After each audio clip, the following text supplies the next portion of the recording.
Yeah, both gold and silver. I'm going to say from late October into February.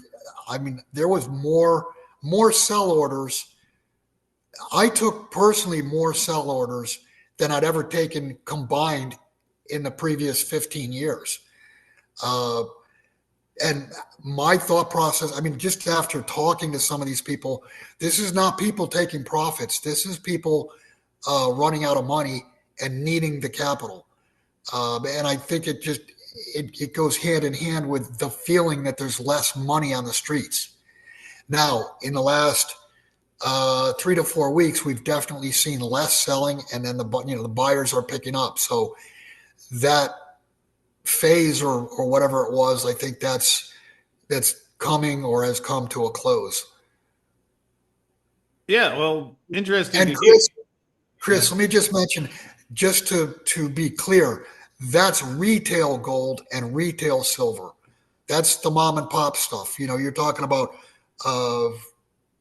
orders of 500,000, a million, 25,000, whatever. I'm not talking about $50, $100 million institutional trades. That market is obviously tight, and you can see it. I mean, the perfect example is, what is being delivered off of silver. What was the number? 80 million ounces, 81 million ounces? Somewhere around there. And then add to that 333 tons of gold. I mean, both of those numbers are completely unprecedented, and that's institutional. Those are institutional traders, and that market is super tight. And you're also seeing the lease rates go up. Yeah, and one question on the deliveries bill that I'm sure we've talked about before, but it would be good to get your opinion on again. How do you distinguish between, we are seeing the deliveries, although we're not seeing it come off the exchange or out of the warehouses yet? Well, we will either see it come out of the warehouses, or you'll know that the buyers took whatever the number is, 15, 20, 25% premium to not take delivery. And I mean, that was a trick used for years and years and years, that if there was a big buyer that was standing for delivery, often you would see that just go poof, it's gone. And that poof, it's gone without anything being delivered. That's a fiat, bribe or whatever, not to take delivery. Okay. Well, yeah, and like you said earlier, I've been wondering the same thing, where we saw this period of a lot of selling. I feel it was even longer than 5 or 6 months you were saying, but still, during that period, I've heard multiple reports of coins and bars that dealers are buying back being melted down, getting used for industry. And I'm thinking, well, if we're running a deficit, well, there's a lot of silver coming back online. What happens if those sellers at some point turn buyers? And perhaps we'll find out soon enough. Although, Bill, last question. I had planned to make this the Bill Holter Reciprocal Tariff special, although you were charming me with all that silver talk right off the bat. But any thoughts, A, for anyone who may be hearing the term reciprocal tariff versus tariff? You can explain what that means, and anything you'd like to comment on of how you think this old baby is going to roll out.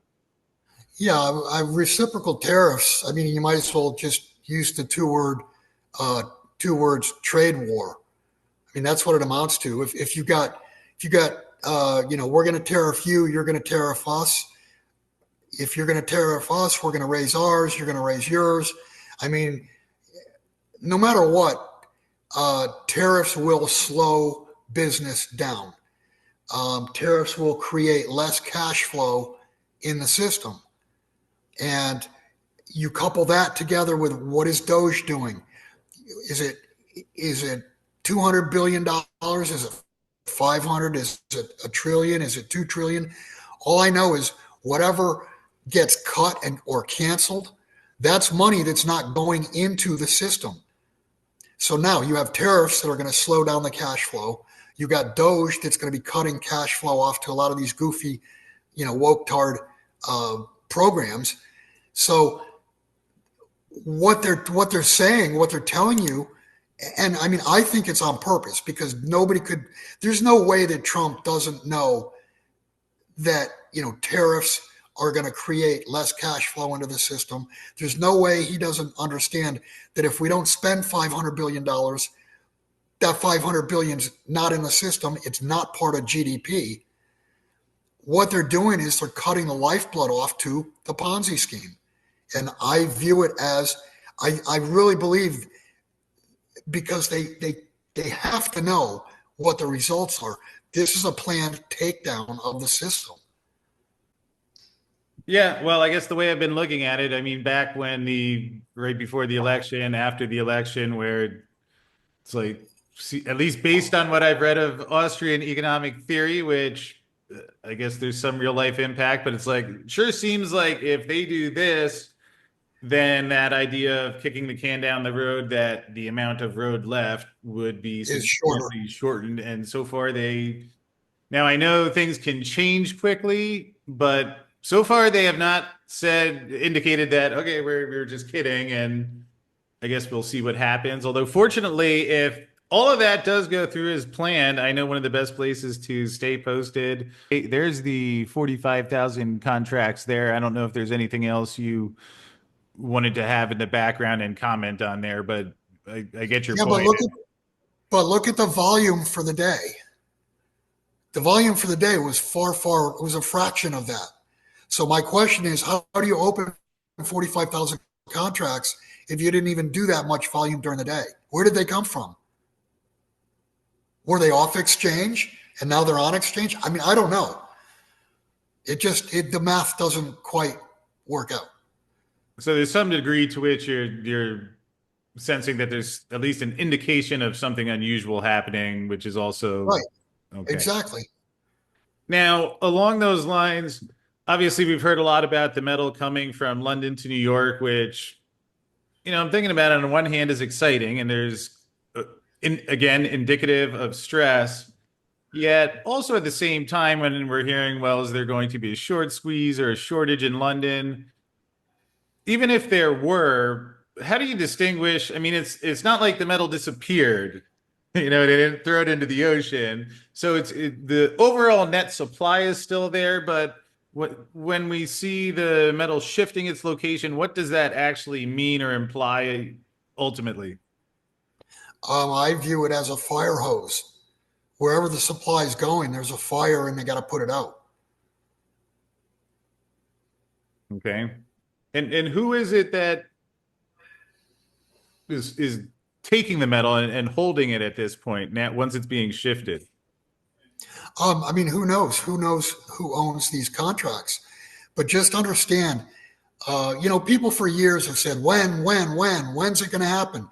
You're watching a failure to deliver happen. You're watching the nuts and bolts of that happen. I mean, think about this, Chris. If you go back 10 years ago, I would bet that there were not 300 or 400 tons for the whole year delivered. And you cannot print gold, you can't print silver. So if somebody's standing for delivery, and they don't accept a 20% profit bribe, they want the metal instead. This will end in a failure to deliver. That's going to happen. Is it immediate? Well, it looks like we're in the process of, just simply because of what's standing for delivery in both silver and gold. It's going to happen fairly soon. Well, I hear you, and fortunately for any of those naysayers out there who say, "Oh, Holter's been saying this forever," we'll get there's an intriguing. Wait, I've been saying that forever. Kiss my ass, because I'm pretty much right.